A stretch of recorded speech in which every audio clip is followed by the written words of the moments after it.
The boy couldn't have been more than 9 years old, but his eyes looked older, much older. He stood in the doorway of the Cottonwood Inn with his hands wrapped around his little sister's wrists, holding them behind her back like he was ashamed of what people might see if she moved them. The girl was maybe 5.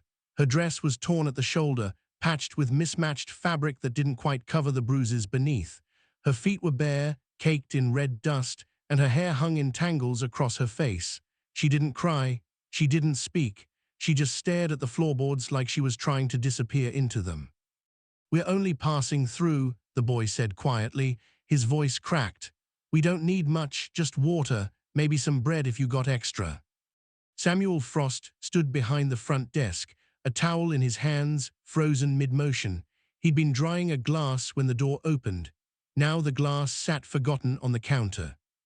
The boy's shirt was too big for him, sleeves rolled up past his elbows. His face was gaunt, cheekbones sharp beneath sunburned skin. But it was the way he held his sister that made Samuel's chest tighten, like he was trying to shield her from something that had already happened. "Where are your folks?" Samuel asked, keeping his voice low. The boy's jaw worked. His eyes flicked toward the window, then back. "We're only passing through. We won't be trouble." Samuel set the towel down. The inn was quiet.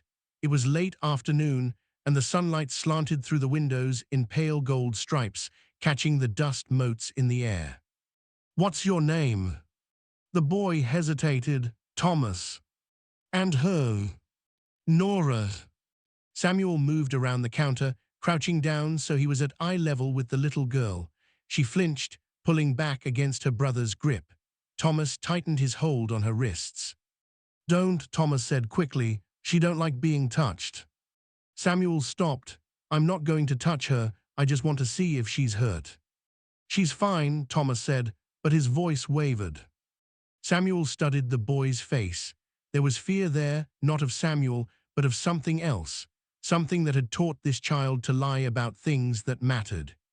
"Thomas," Samuel said quietly, "I'm not going to hurt you, either of you." The boy's lip trembled. He bit down on it hard, swallowing whatever words tried to rise. Samuel straightened slowly, giving them space. He walked back behind the counter and reached beneath it, pulling out a small tin. He set 2 pieces of cornbread on a cloth napkin, then poured a cup of water. "Here," he said, pushing them across the counter. "No charge." Thomas stared at the bread like it was a trap. Slowly, he let go of one of Nora's wrists, grabbed the bread and water, then retreated back to the doorway. He handed the bread to his sister, who bit into it like she hadn't eaten in days. Samuel's throat felt tight. "Where are you headed?" "West, toward the territories." "That's a long walk." Thomas didn't answer. He kept his eyes on his sister. Samuel leaned against the counter. He'd seen plenty of orphans over the years. This was 1872, 4 years since the war's last echoes had faded, but the scars it left still bled. Families broken, children scattered like seeds on hard ground. But there was something about these two that made his gut twist. "You running from someone?" he asked. Thomas's head snapped up, eyes wide with terror. "We're only passing through, we're not staying." "Easy, I'm just asking." The boy's shoulders sagged slightly. He glanced toward the window again, watching the road. Samuel followed his gaze. The street was empty except for a wagon rolling past. But the way Thomas watched it, like he expected something terrible to come around the corner, made Samuel's instincts prickle. "Thomas, if someone's looking for you, I need to know." "Nobody's looking for us." "Then why do you keep watching the road?" Thomas looked down at his feet. "We're only passing through," he whispered. "Please." Samuel was quiet for a long moment. He studied the boy's face, the fear etched into every line. He looked at the little girl, still clutching the bread, her eyes empty and distant. And then Samuel saw it. The bruises on Nora's wrists weren't from rope or restraint. They were shaped like fingers, adult fingers. Someone had grabbed her hard and held her down. Samuel's blood went cold. He crouched down in front of Thomas, his voice dropping to something softer. "Thomas, listen to me. I don't know what happened to you too, but I know what fear looks like, and I know what it looks like when someone's been hurt." Thomas's eyes filled with tears. "We are fine, we're just." "You're not fine, and that's all right, but you don't have to keep running." "Yes, we do, heal." He stopped himself, clamping his mouth shut. Samuel's heart sank. "Who, Thomas? Who's after you?" The boy shook his head, backing toward the door. "We are only passing through." And then the sound of hooves echoed from the street. "It outside." Thomas froze. His face went white. He turned toward the window, his grip tightening on his sister's wrist. A man on horseback was riding up the street, moving slow, his eyes scanning the buildings. He was tall, broad-shouldered, with a thick beard and a wide-brimmed hat pulled low. His coat was dusty, but his saddle gleamed, expensive leather, well kept. Thomas grabbed his sister and bolted toward the back hallway. Samuel stepped in front of the counter, blocking the view of the hallway, and folded his arms just as the door swung open. The man stepped inside, his boots heavy on the wooden floor. He was even bigger up close, 6 feet tall, with hands like hammers and a scar cutting through his left eyebrow. His eyes were dark, cold. "Help you?" Samuel asked. The man's gaze swept the room, looking for 2 kids, boy and a girl, seen 'em. "Lots of people pass through here. These 2 are special, boys about 9, girls younger. They ran off 3 days ago." "Ran off," Samuel repeated, "or ran away?" Something dangerous flickered in the man's eyes. "That's my business. And this is my inn, so if you're looking for someone, I'd appreciate knowing why." The man took a step closer, his hand resting on the butt of the revolver at his hip. Then, slowly, he smiled. It didn't reach his eyes. "I'll be around. If you see you let me know." "What's your name?" "Why?" "Because if I see them, I'll want to know who I'm sending them to." The man's smile widened, all teeth now. "Name's Caleb Marsh." He turned toward the door, then paused at the threshold. "Kids belong to me," he said softly. "I paid for 'em, they're mine." And then he was gone. Samuel waited until the hooves faded, then walked quickly toward the back hallway. Thomas and Nora were huddled in the corner near the storeroom door, trembling. Samuel crouched down, his voice low and steady. "You're not going anywhere, you're staying your home." Thomas shook his head violently, tears streaming down his face. "You don't understand, he'll kill us." "He's not touching you, not while you're under my roof. You don't know what he's capable of." "Then tell me." The boy's mouth opened, but no words came. He looked at his sister, curled against him, her small body shaking with silent sobs. Samuel sat down on the floor across from them. "Thomas, I need you to trust me, but I can't help you if I don't know what's happening." Thomas wiped his eyes. His voice came out barely above a whisper. "He bought us." Samuel's stomach dropped. "Bought you?" "After Ma died, we didn't have nobody. The county was gonna send us to the poorhouse, but then he showed up, said he'd take us in, said he'd give us a home." And he lied." Thomas's voice cracked. "He put us to work, made us clean, cook, tend the animals. Nora was too small, but he didn't care. If she messed up, he stopped." "He'd what?" Thomas looked down at his sister. "He'd hurt her to teach me a lesson." Samuel closed his eyes briefly. When he opened them again, his voice was steady, but his eyes burned. "How long?" 6 months. "And you ran?" 3 nights ago, he was drunk. I took Nora and we ran." Samuel exhaled slowly. These broken, terrified children sold like livestock to a man who treated them like animals. His chest ached with a familiar weight, guilt he'd carried for 8 years. "Thomas," Samuel said quietly, "what was your mother's name?" The boy blinked, surprised. Anna Whitfield." Samuel's breath caught. His mind raced back through the years. "What was your father's name?" David Whitfield. He died in the war, we never met him." Samuel felt the floor tilt beneath him. David Whitfield. He'd known him, they'd fought together, camped under the same stars, shared rations when food was scarce. David had been a good man, quiet, steady. And Samuel had been there the day David died. It was outside Petersburg, autumn of 1864. David had taken a bullet to the chest. Samuel had dragged him behind the line, tried to stop the bleeding. David had gripped Samuel's collar with bloody hands. "If I don't make it," he'd gasped, "promise me, find Anna, tell her I loved her." He'd died before he could finish. Samuel had promised, but when the war ended, he'd been so broken that he couldn't face it. He couldn't look Anna Whitfield in the eye, so he'd gone west, opened the inn, and tried to bury the guilt. And now, 8 years later, David's children were sitting in front of him. "Thomas," Samuel said, his voice thick, "your father was a good man, one of the best I ever knew." Thomas stared at him. "You knew him." "I was with him when he died." The boy's face went pale. You were there." "I tried to save him. I couldn't." Samuel's voice broke.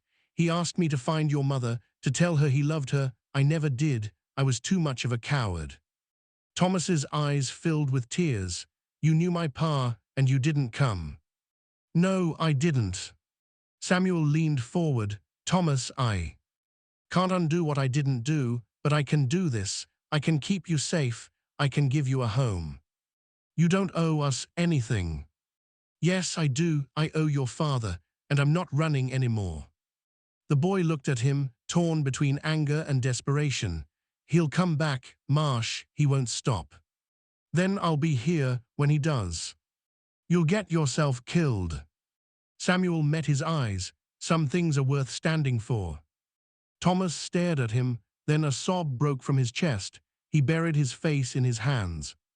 Nora crawled into his lap, wrapping her thin arms around his neck. Samuel waited, letting the boy cry.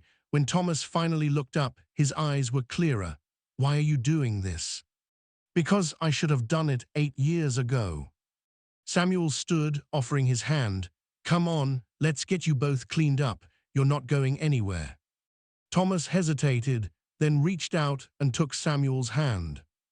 It felt like the first step toward something Samuel had lost a long time ago. Redemption. 2 days passed. Samuel set the children up in the small room at the back of the inn. Nora barely spoke, but she ate when Samuel put food in front of her. Thomas stayed close to his sister, watching the door, listening for footsteps. On the third morning, Caleb Marsh came back. Samuel was outside splitting wood when he heard hooves. He turned to see Marsh riding up with 2 other men, the county sheriff and a young clerk. Marsh dismounted, his eyes fixed on Samuel. "Morning." The sheriff, Tom Brennan, adjusted his hat. "You Samuel Frost, we are here on official business." Marsh pulled a folded paper from his coat. "Legal guardianship, signed by the county judge. Those kids belong to me." Samuel read it carefully. The document claimed Marsh had been granted custody following their mother's death. The judge's signature, Amos Harlan, was at the bottom. Samuel knew that name. Harlan signed anything if you paid him enough. "This is garbage," Samuel said. "You didn't take them in out of kindness. You bought them like cattle." The sheriff frowned. "That true?" "It's legal," Marsh said quickly. "I'm their guardian." "Guardian," Samuel repeated. "Is that what you call a man who beats children?" Marsh's jaw tightened. "You got proof of that?" "I've got the bruises on that little girl's wrists." The sheriff shifted uncomfortably. "Look, Frost, if the county signed off on it." "The county signed off on slavery for 70 years. Didn't make it right."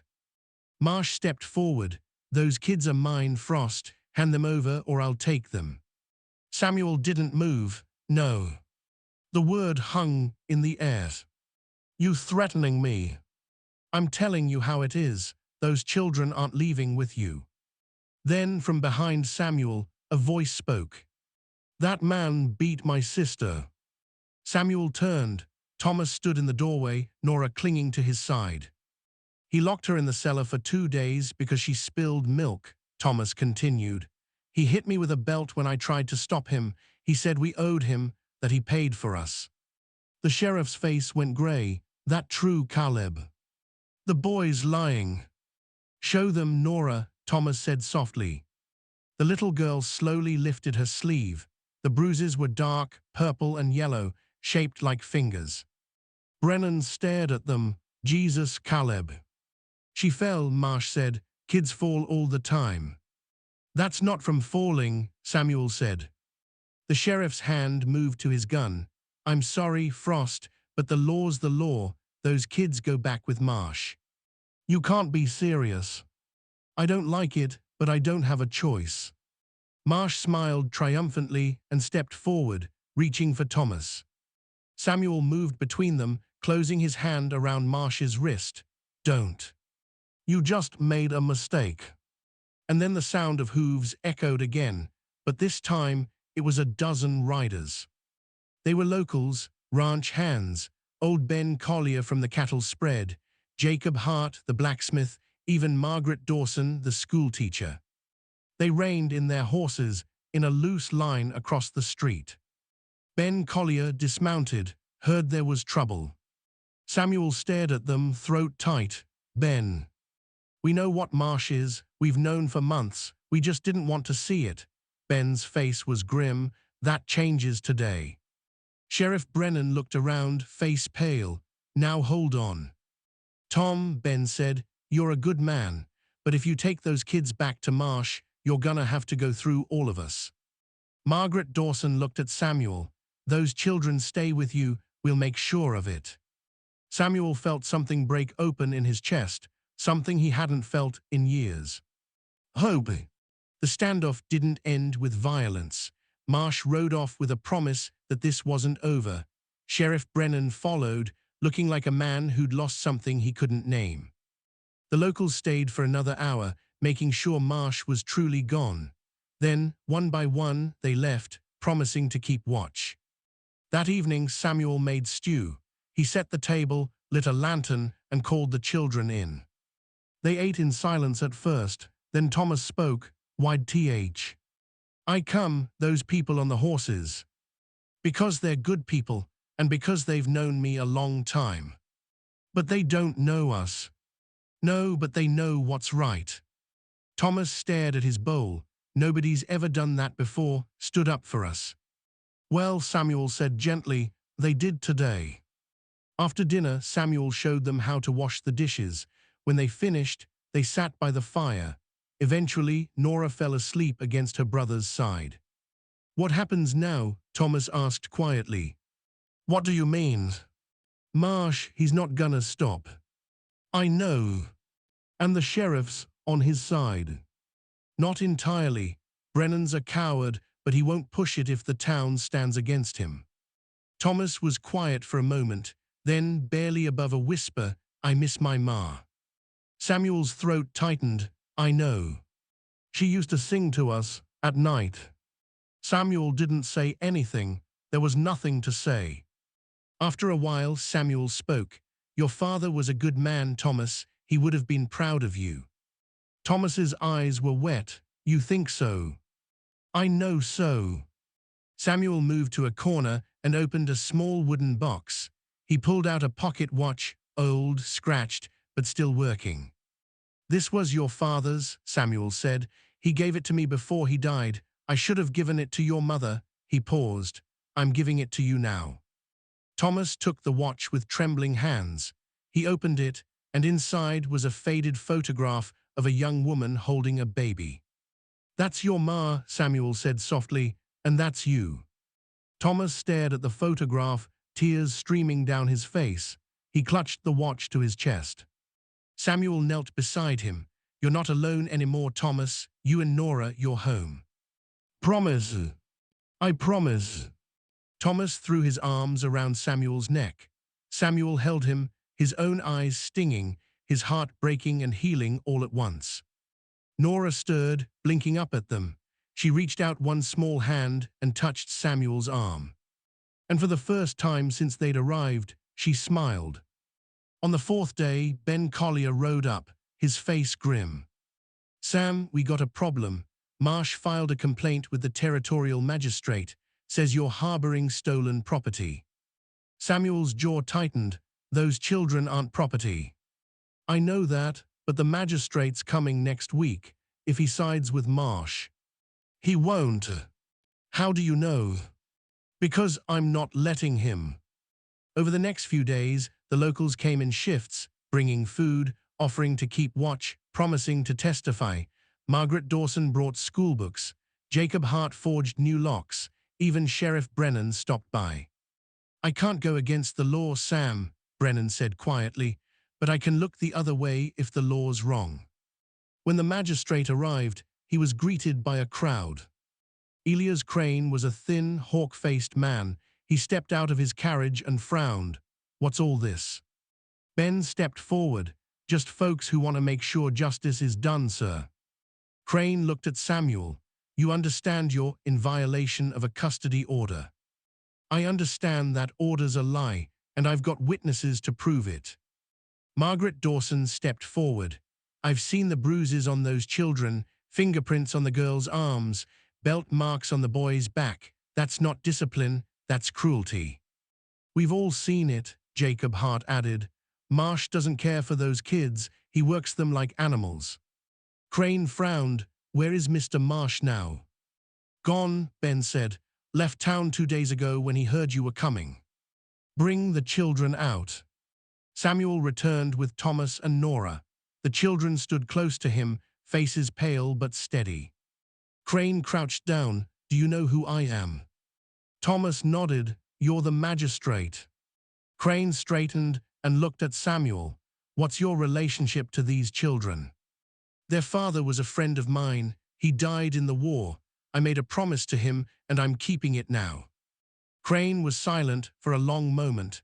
Then he pulled a piece of paper from his coat. Mr. Frost, can you provide for these children?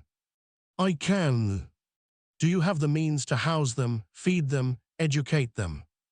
I do. And you're willing to take legal responsibility for them? Yes. Crane scribbled something, signed it, and handed it to Samuel. This is a temporary custody order.